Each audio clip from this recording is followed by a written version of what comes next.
lembro muito bem que foi dia 2 de agosto de 1980, quando eu tinha 9 anos de idade, e foi minha primeira escola que eu estudei aqui no Renê, aqui em Arujá. Estava sentado ali acanhado, e depois eu terminei, muitos anos depois, o colegial aqui na escola, se não me engano em 1992, porque antes eu era militar. Aí depois eu voltei para terminar o ensino médio. Essa pessoa que você fala é a Freire Barreto. Durante alguns anos, eu lecionei História na Escola Esli, Garcia de Liz e Maria Isabel Neves Bastos. E depois eu desisti disso aí para caminhar numa pesquisa histórica, porque eu vi que eu tinha um timbre, né? Estava aqui no coração e na minha alma.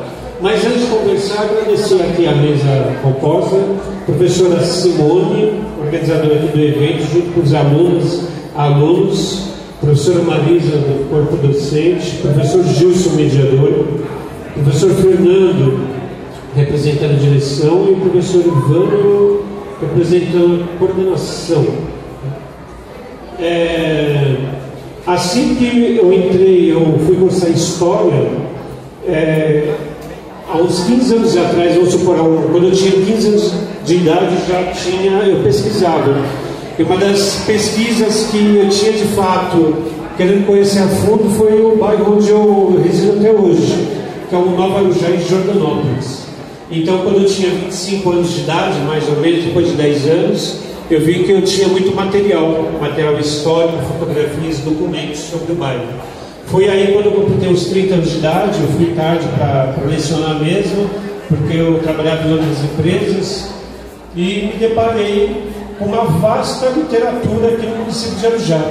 Fotografias, documentos, jornais antigos de 1970 até 1990, e isso tudo ia ser descartado, ia para o lixo, né?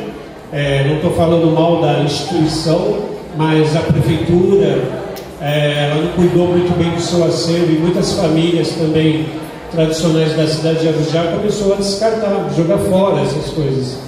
E no Brasil nós sabemos que desculpa o termo, mas o lixão, e aonde tem reciclagem, é um lugar muito rico, né? As pessoas jogam coisas muito valiosas, fotografias e documentos principalmente. Elas jogam a memória, aqui no Brasil principalmente, porque nós não tivemos esse vínculo familiar de resgatar a história, e também a escola nós tivemos 315 anos de dominação escravocrata no Brasil, mais ou menos, e a primeira universidade em 1934, que é a USP, e durante isso nós tivemos 20 anos de ditadura militar. O primeiro livro mesmo a ser escrito, uma mulher, em 1980, sobre a sociedade da mulher na questão da sociedade. E essa mulher foi em 1980, foi o primeiro livro, e antes era proibido escrever livros sobre sociologia, sobre história, sobre geografia, só sobre a ótica da ditadura militar. Por isso que muita gente foi descartando essas coisas preciosas, né? Hoje eu possuo um acervo de 12 mil imagens sobre a cidade de Arujá, desde 1870, mais preciso. São 12 mil imagens que compõem o cenário, pessoas que se fotografavam lá na Penha, e o fotógrafo vinha aqui ou fotografava a pessoa que é a família, e depois essas pessoas mandavam alguém fotografar a paisagem de Arujá. São 12 mil imagens desde 1870, um acervo de 500 documentos desde 1580, porque o território de Arujá pertencia à aldeia de Ururaí, que hoje é São Miguel, falando de território, né? E possui também toda a vasta da hemeroteca, que são os jornais antigos, né? Nesse meio tempo, com tanto material, eu falei assim: agora eu vou escrever sobre o quê? Então eu fui estudar a história de São Paulo, fui estudar a história de Itacoaxetuba, fui estudar a história de São Miguel, fui estudar todas as regiões da área metropolitana, que são 11 municípios, principalmente São Paulo, Santos, São Vicente, e me deparei com uma literatura muito rica. Então eu escrevi um livro, Arujá, História e Memória. E esse livro, Arujá, História e Memória, de 1580 até 1960. Eu não trouxe um aqui, Infelizmente se esgotou totalmente, foram 2.000 livros esgotados assim, em termos de 6 meses, né? Publiquei em 2011. Nesse intervalo, depois eu fui viajar durante um ano e pouco, fui conhecer o Nordeste, voltei e falei, e agora vou fazer o quê? Volto para a escola lecionar? Não, tive uma outra ideia, que é uma ideia mais maluca ainda, né? Eu, durante esses últimos 4 anos, eu estou trabalhando só escrevendo, só pesquisando. E é claro que eu produzi algumas coisas interessantes. Eu ia publicar um livro sobre a cultura do município, porque a cultura do município é muito rica. E essa cultura do município é uma cultura popular, porque nós temos 4 tipos de cultura: a cultura popular, a cultura de massa, a cultura científica, e nesse meio termo eu fiz uma pesquisa que já está pronta, com 360 páginas, que é a história do Moçambique de Arujá, da Folia de Reis, do Moçambique, da festa do Divino do Espírito Santo. Essa festa do Divino do Espírito Santo, onde se fazia aqui nessa região da rua Major Benjamin Franco, só tinha 2 ruas, isso em 1930, fazia festa para 10.000 a 12.000 pessoas. É uma pesquisa que já está pronta, tá? Depois, ao mesmo tempo, quando eu falo ao mesmo tempo, é que eu escrevi 5 obras ao mesmo tempo, tá? Simultaneamente. Fui fazer uma pesquisa sobre Nova Arujá de Joanópolis, que já está pronta. Depois eu fui fazer uma pesquisa sobre a história das escolas, desde 1853, vendo já com documentos, com fotografia, desde 1927, passando pela escola Washington, René e Leslie. Esse livro será publicado daqui a 2 anos. A história do René, tá, que começa a sua construção em 1968, é inaugurada em 1971. A escola do Washington, que começa lá na rua Major Benjamin Franco, aquela rua, vocês sabem, a Major, né? Abaixo da igreja, aquela mais antiga.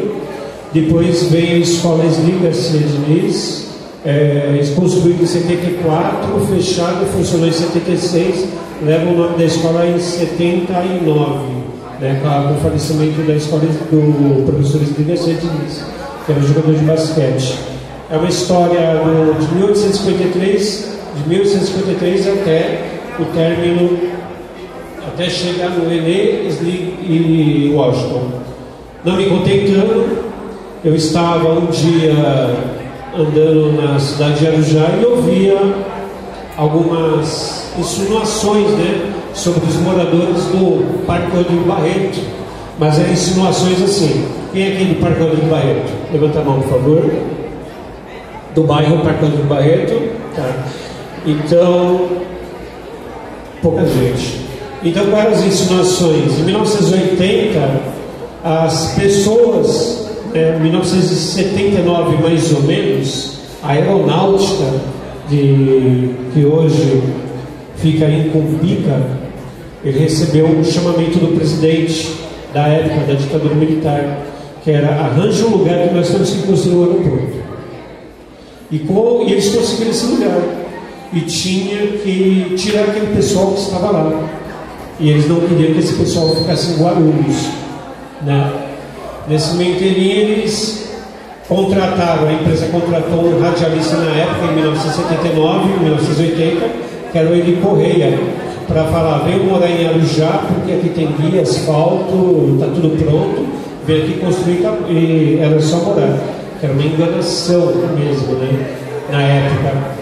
E essas pessoas em Arujá falavam que essas pessoas eram invisíveis aos olhos dos moradores antigos. Então eu fui pesquisar um livro sobre o Parque Rodrigo Barreto, que já está pronto e eu vou publicar daqui a alguns meses, que é o ano que vem, mais ou menos março, abril, eu já publico esse livro. Eu falo sobre o Parque Rodrigo Barreto. Eu escrevi 360 páginas em mais ou menos em 4 meses, fiz a pesquisa em 3 meses, escrevi em 1 mês, um livro que vai desde 1921 até quando era fazenda, até a regularização do bairro. Mas para você compreender o Parque Rodrigo Barreto, você tem que compreender o quê? O discurso da mídia e o discurso político da década de 70 e 80. Por que as pessoas não queriam que os moradores do Parque Rodrigo morassem aqui? Houve manifestação. Quando os primeiros moradores chegaram no Parque Rodrigo Barreto, eles se depararam que não tinha água, não tinha esgoto, não tinha asfalto, não tinha nada. Da noite para o dia, eles levantaram barracos de madeira, que eles tinham que sair do aluguel. E outra, eles não tinham onde morar, porque boa parte foi afugentada onde foi construído o aeroporto de Guarulhos, lá de Cumbica. Eles não tinham onde morar. Eles estavam amedrontados porque eles tinham que proteger a sua família e os seus filhos por causa da chuva e do frio. Então foi construído da noite para o dia. A mídia local, porque essa mídia local falava assim, que eles estavam construindo uma favela lá. Ora, favela não é barraco. Vocês estão estudando, vocês vão entrar aqui no autor, que é o Aloysio de Azevedo, escreveu o Cortiço, e ele explica muito bem, né? Ele vai à pesquisa de campo do Rio de Janeiro, ele vai escrever, ele vai sentir, ele vai tentar sentir na pele aqueles moradores que estavam construindo cortiço no Rio de Janeiro. E aqui, semelhante com a história, favela não é barraco. Favela era uma planta rasteira que dava no morro do Rio de Janeiro, que foi trazida pelos soldados que vieram da Guerra de Canudos. E aí eles foram para Rio de Janeiro, isso eu estou falando em quase 1870, tá, gente? Para se situar no tempo e no espaço. E aí esses soldados, eles queriam receber o dinheiro que o Ministério da Guerra ia pagar para eles voltarem para a Bahia, para Mato Grosso, seja lá qual é o estado. Eles não queriam ficar no Rio de Janeiro. O Ministério da Guerra dá um calote, eles não pagam, eles acabam não voltando, eles acabam falando, e agora, vamos para onde? Lembre-se que em 1868 não tinha favela ainda, no Morro do Rio de Janeiro. Eles vão para os cortiços. Desses cortiços vem a febre amarela no Rio de Janeiro. Eles vão demolir, o governo vai demolir esses barracos, esses que estavam lá como cortiços. E aí eles falam assim, para onde nós vamos morar agora? Vamos para lá, para a favela, porque a favela era uma planta rasteira que dava no Morro do Rio de Janeiro. E aí, em 1870, a primeira favela é a favela da Providência, no Rio de Janeiro. Tá? Então, a mídia local aqui, na década de 70, 80, em Arujá, eles falavam que aquelas pessoas eram os favelados. Nada contra, tá, gente? Eu estou falando só um contexto histórico, tá bom? Que era isso que a mídia. Isso estará no livro, bem com lucidez, com documentos históricos, com reportagem jornalística. E é interessante também que eu descobri que eles eram invisíveis. Invisíveis por quê? Na USP tinha um estudante de psicologia, professor, vai ver o meu tempo aí que eu falo. Na USP tinha um professor de psicologia que ele escreveu um livro que era Os Homens Invisíveis. Então, durante os seus 6 anos estudando na USP, ele conseguiu um emprego na USP como varredor de rua. E aí ele foi se fantasiar de gari. Os professores e os alunos não reconheciam ele vestido de gari, mas ele ficou lá 6 anos trabalhando na USP. À noite ele voltava, se trocava e ia cursar psicologia. E saiu um belíssimo livro, tá? Homens Invisíveis. Fazendo um paralelo com isso, os moradores do Parque do Barreto eram invisíveis para a sociedade que estava aqui no centro. Isso eu estou falando em 1980, 81, 82, 83. Estão entendendo? É que eu faço paralelo histórico. E quando vocês vão pesquisar, isso é ótimo também, vocês param dizendo paralelo com outras histórias. Então, se eles eram invisíveis, por que eles eram invisíveis? Simplesmente porque eram abaixo da linha da pobreza, muito pobres. Só que esses moradores aqui do centro, eles ficaram estarrecidos. Por quê? Porque esses moradores lá do Parque Rodrigo Barreto tinham que matricular seus filhos na escola. E lá não tinha escola. Então foram matricular aqui no René, no Washington e no Wesley, em 1980, 81, 82. Só que esses moradores não queriam essas pessoas aqui no centro, estavam acomodadas, falavam que eles eram os pés vermelhos. Pés vermelhos porque não tinha asfalto, aquela lama toda avermelhada, e aquela lama avermelhada se agarrava até o joelho, né? E era difícil sair. E houve um confronto aqui na cidade, houve manifestação. Outra coisa, porque eles são invisíveis. Eles são invisíveis porque quando um turista chega no município de Arujá, ele percebe o quê? Ele vai perceber quando ele vem pelo pedágio, o Jordanópolis, depois nas laterais os condomínios, depois ele tem uma visão sutil, belo e colorido da cidade. Então eles são invisíveis também porque eles estão escondidos atrás de uma montanha, praticamente, né? Outra coisa, porque eles são invisíveis. De 1980, a mídia na época, tá, o Jornal de Arujá na época, proibia fotografar eles. Eles eram, quando a escola foi construída lá em 1984, inaugurada em 1984, que é o Strautmann, era proibido fotografar os moradores nos jornais. Eu tenho todas as fotos da inauguração, mas não tinha um morador do Parque Rodrigo Barreto. Era para não fotografar mesmo. Eles eram invisíveis de novo, pela mídia e pela política local da cidade também, tá? De 1980, a primeira fotografia que tem desses moradores do Parque Rodrigo Barreto foi em 1997. Passaram-se 17 anos para ter uma imagem de morador no jornal. Olha só a disparidade do tempo e do espaço. Daqui a pouco eu já abro, o mediador aqui abre, né, se houver perguntas, tá? E demorou-se muito para se fotografar os moradores. E outro detalhe, um detalhe que é muito peculiar. Eu pensava, gente, que o coreto, aquele coreto que vocês conhecem muito bem, todos nós conhecemos, ele foi construído devido a uma questão cultural, né? Olha, precisamos construir o coreto para ver a banda passar, para as autoridades ficarem lá, para as bandas tocarem, para você recitar poesia, poema, cantoria como professor, para você fazer manifestação cultural. Não.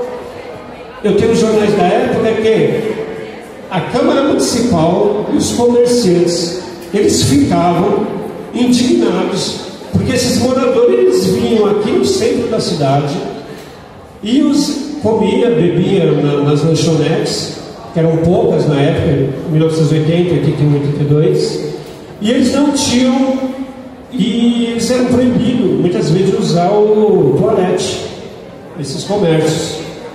Alguém, pensando em Nossa Senhora do Desterro, percebeu, houve um debate de 1978 até meados de 1978 até 1979, houve um debate na Câmara Municipal, aonde esse pessoal vai fazer o número 1 e o número 2. Desculpa, mas foi dessa forma mesmo, nos jornais e na Câmara Municipal. E nós não queremos, nós estamos recebendo muita questão dos comerciantes, muitas queixas dos comerciantes. Espera um pouquinho.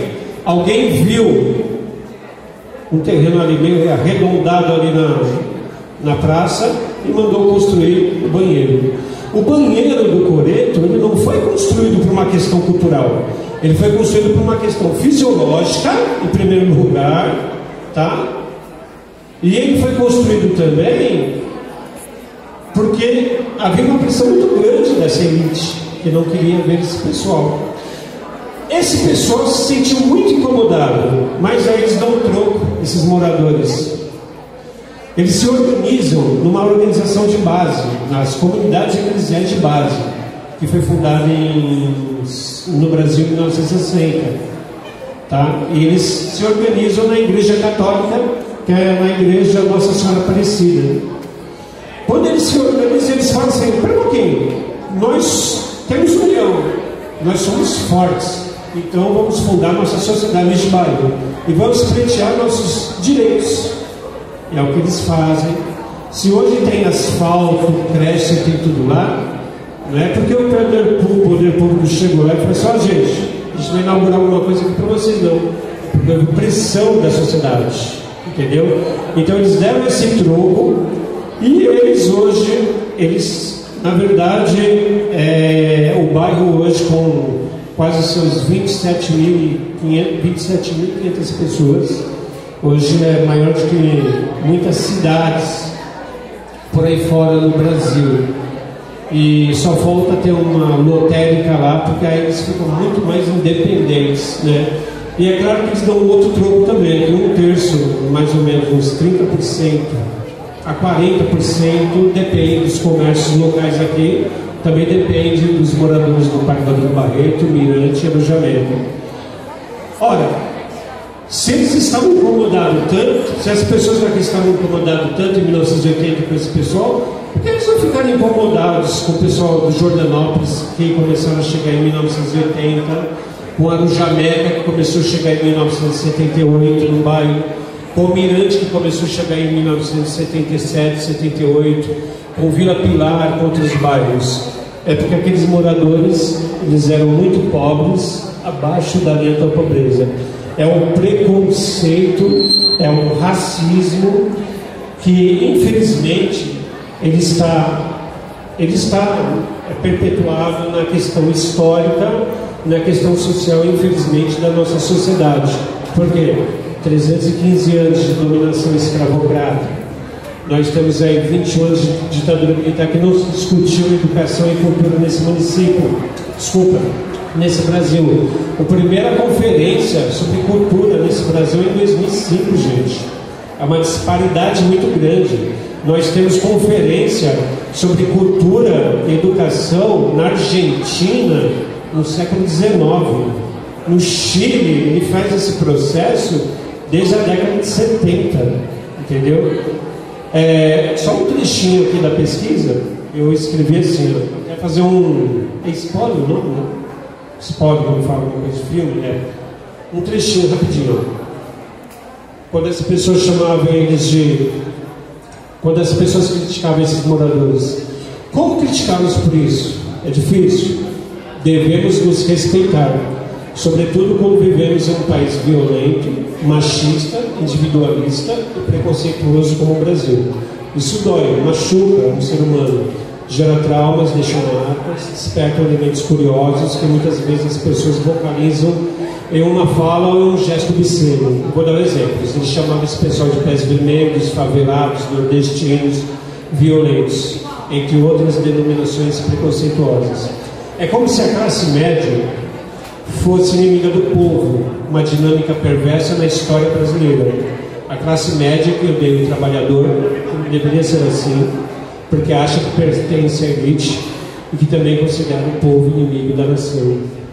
E esse radicalismo, gente, que teve lá em 1980 sobre aqueles moradores do Parque Rodrigo Barreto, transferiu-se hoje, sabe para onde? Para a internet. Nos dias de hoje, você pode ser um assassino com as palavras, sem ser penalizado, desferindo seu ódio contra alguém.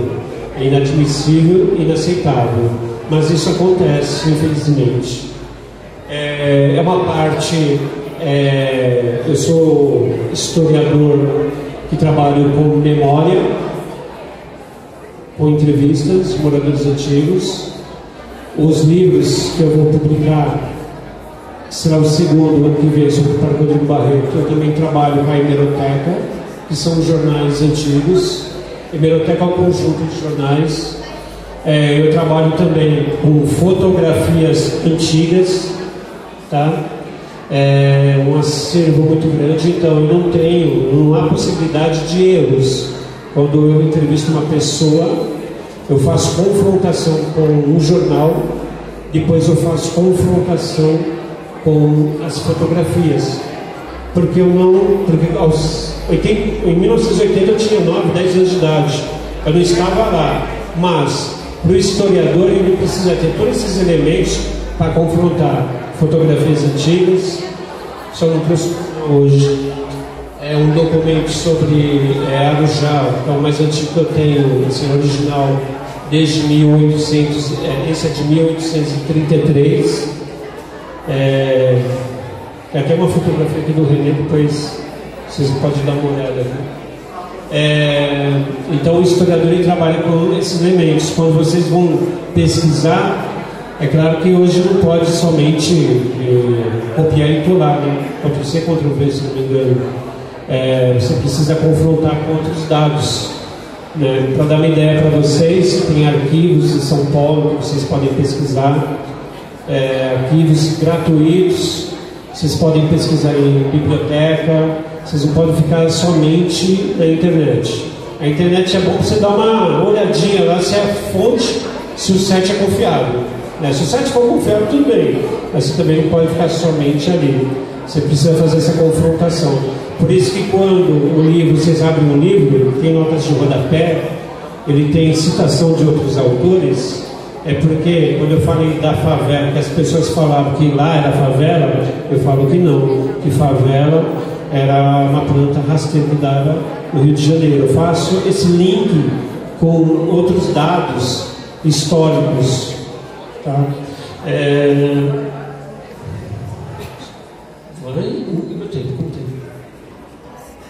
Tem mais 15?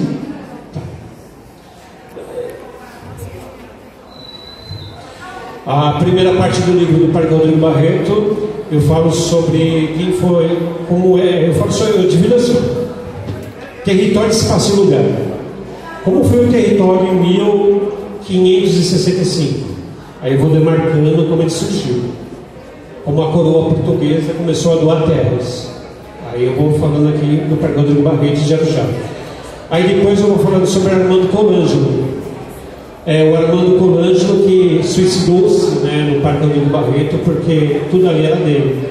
Imagina um pedacinho da Europa, né? Não é eurocentrismo, tá bom aqui, gente? Imagina um pedacinho da Europa. Isso era o Parque Rodrigo Barreto. Era uma fazenda no meio, o resto tinha piscina olímpica e tinha várias cachoeiras dentro. Era uma coisa formidável. Na segunda parte do livro ele é dedicada à memória oral, entrevista com as pessoas. A terceira, eu faço você voltar na urbanização da memória da cidade de Arujá e como era o discurso midiático e o discurso jornalístico. E a quarta é sobre a regularização do Parque Rodrigo Barreto, se foi regularizado ou não, aí são surpresas à parte. Tá? Não, ele não está no script da publicação do livro, mas será publicado ano que vem. Seria o Arujá Cultura e Memória, né? Que eu estava quase apaixonado por ele, pela minha pesquisa. Mas Machado de Assis, ele dizia que você não pode se apaixonar quando você escreve, você não pode se apaixonar pelo seu texto, senão você fica cego. Você tem que manter um distanciamento, né? E esse distanciamento, esse distanciamento é o seguinte: você não pode chegar e falar, tem alguns termos técnicos, quando a gente se apaixona pelo texto, nós cometemos alguns erros, não são erros de ortografia, são erros de concordância, né? Aí depois nós temos que voltar e nós temos que ser assim, ó, é que nem médico, ele vai falar com o paciente, mas ele se coloca uma parede, ele não pode sentir as dores do paciente, mas ele está lá para poder aliviar. Assim, é um historiador, tá? E nesse meio tempo eu me acho um cara assim, na hora certa e no momento certo. Aí passando aqui numa lanchonete aqui em Arujá, o senhor me chamou e me contou uma história em que o avô dele era um dos caras mais fortes do tempo do... Assim, era o chefe de gabinete, o segundo cara mais forte do governo João Goulart. E que se eu abrisse aquela porta ali na lanchonete, eu ia encontrar umas caixas surpreendentes. Aí eu falei assim, mais uma história, vai ver. Quando eu abri as caixas era surpreendente. No tempo, agora tem outra pesquisa, tá, gente?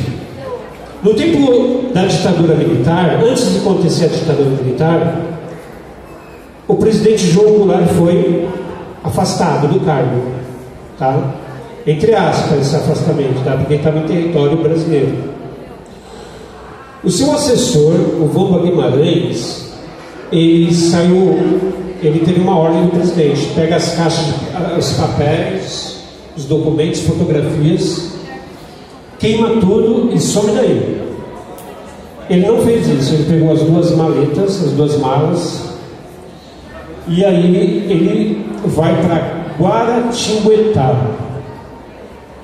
De Brasília vai para Guaratinguetá, se esconde. A família ficou com medo e ele conhece Arujá, comprou um terreno aqui ao lado e fica com um outro nome, fica como se fosse um agente secreto. Aí você vê o agente secreto, aí está disfarçado para os militares não pegarem ele.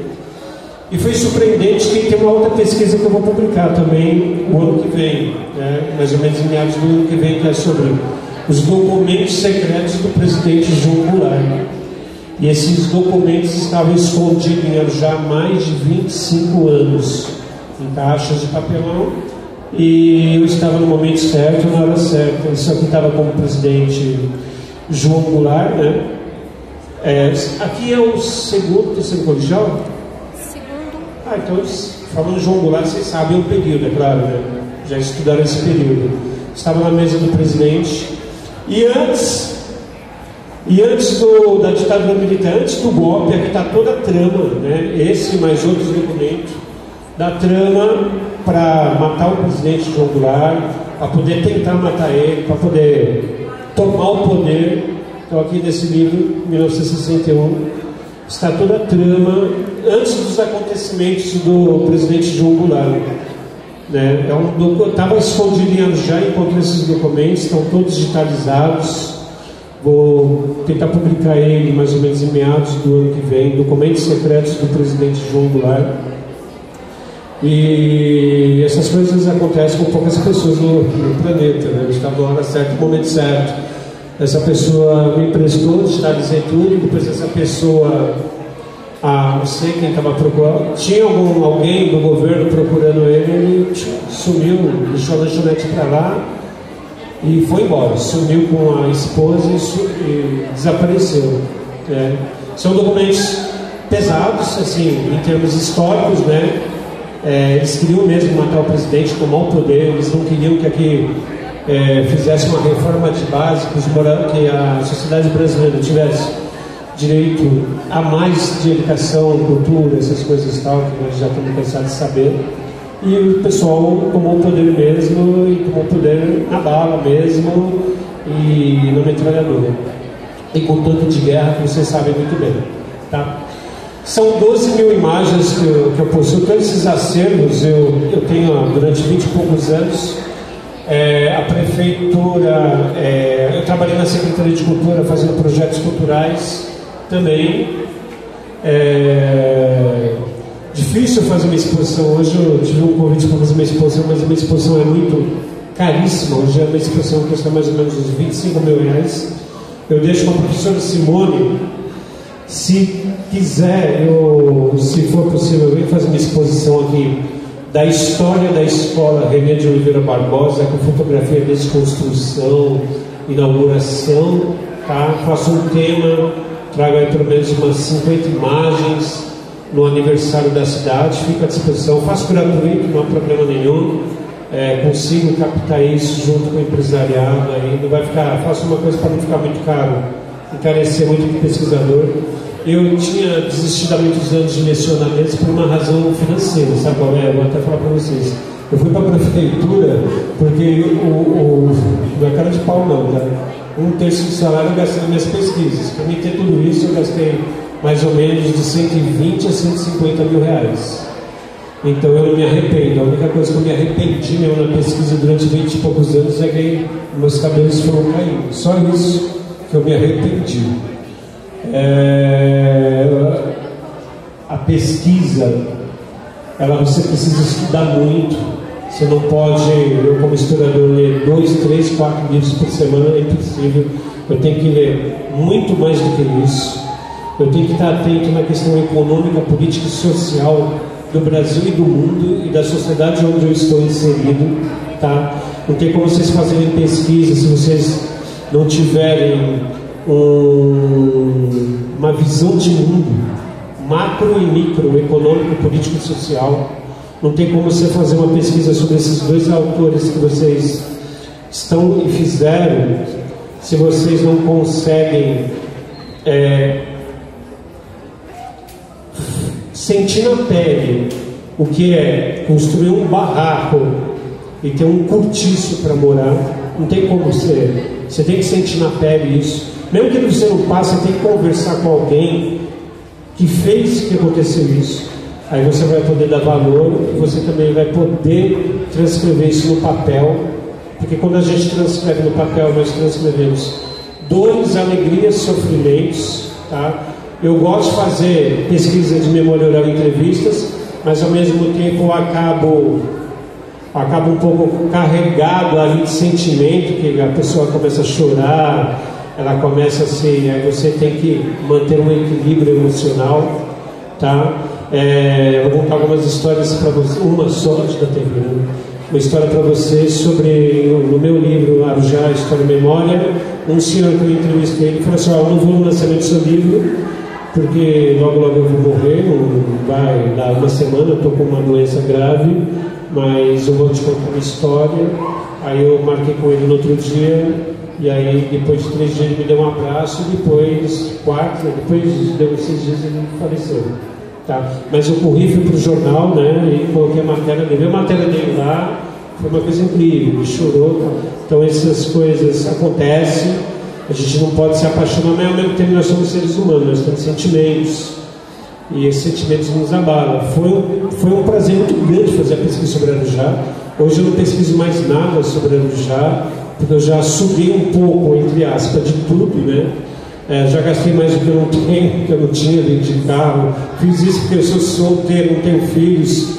Então eu consegui. Quem é casado não vai gastar 120, 150 mil numa pesquisa. Senão você não entra mais dentro da sua casa, sua esposa não vai deixar você entrar na sua casa. Sua família vai chamar a primeira ambulância que te levar para o hospício, que você ficou doido, maluco. Quando eu estava começando a pesquisar, eu ganhava muito bem, eu tinha quase meus 100 mil reais na conta, gastei tudo. Meu pai falou: o que aconteceu? O que está acontecendo aí que você chega de madrugada e sai de domingo a domingo e faz anos que ninguém vê? Aí eu expliquei: ó, é isso aqui. Abri tudo lá nas minhas gavetas, no meu quarto, aí despejei toda a história fragmentada da cidade de Arujá, né? E dessa região também, com algumas coleções de peças. Não tem mais, assim, já escrevi, já subi um pouco de tudo, e agora simplesmente desaguar isso no livro. Por quê? Porque eu pretendo daqui a alguns anos ir embora, conhecer outros lugares, ficar, lecionar, e eu não posso ir embora com essa bagagem cultural e histórica que eu tenho. Eu tenho que desaguar pelo menos uma parte em livros, porque senão vai ficar uma lacuna muito grande, uma lacuna de interpretação. Só eu que possuo a história da escola René de Oliveira Barbosa, em termos de construção, fotografias e documentos, tá? A história é um pouco mais completa. Da escola Washington, René, Lee, da urbanização da cidade, do homem que construiu um avião em Arujá, não voou, mas fez sucesso em 1972. Só eu que possuo fotografias, documentos e sei das capelas centenárias que estão espalhadas, que são 18 no município de Arujá, aquela da Peinha de 1824. Só eu que possuo e sei da história, porque tem uma capela ali na Peinha e a outra capela, a porta é de frente para essa igreja da Peinha, é porque os escravos estavam lá, na outra igreja não podia ir para a igreja dos homens brancos, aí ficava um capataz na igreja da Peinha para ver se os escravos não iam fugir. Por isso que a igreja dos homens pretos ali, a igreja da Peinha, você vê a igreja da Peinha assim, depois você vê uma igreja de frente para essa igreja, mas ela está de costas para, e ela tem uma porta de frente, frontal para outra. Só eu que sei, eu quero compartilhar esses livros para vocês, como foi a festa de Moçambique, São Gonçalo, a história das escolas novas do Jardim Donópolis e toda a questão da urbanização da cidade. Então eu não posso ir embora antes de desaguar esse livro. Serão mais 6 livros. Até lá também eu já vou produzir a História e Memória, segunda edição. Depois eu tenho que fazer um link para as 11 escolas estaduais que receberam pelo menos um lote de livros, até gratuito, para vocês estarem aqui na biblioteca. Quem está no segundo, terceiro colegial talvez não tenha acesso daqui o ano que vem, alguma obra daqui 2, 3 anos, mas vocês podem voltar e pegar emprestado uma biblioteca aqui em Arujá. Vocês podem saber um pouco da realidade, porque como dizia o Nicolau Sevicenko, que era um historiador de artes, lá na USP, ele dizia: por que você sabe por que as pessoas não se interessam muito por história? Porque elas precisam aprender a se localizar geograficamente. Se elas não aprenderem a se localizar geograficamente, elas não vão dar importância para a história.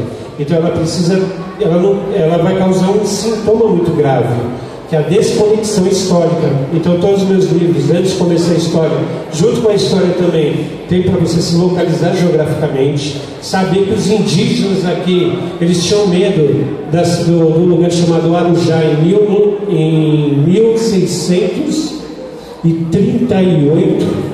Você vai saber no livro que eles tinham medo daqui porque aqui cai muito trovão, muito raio, né?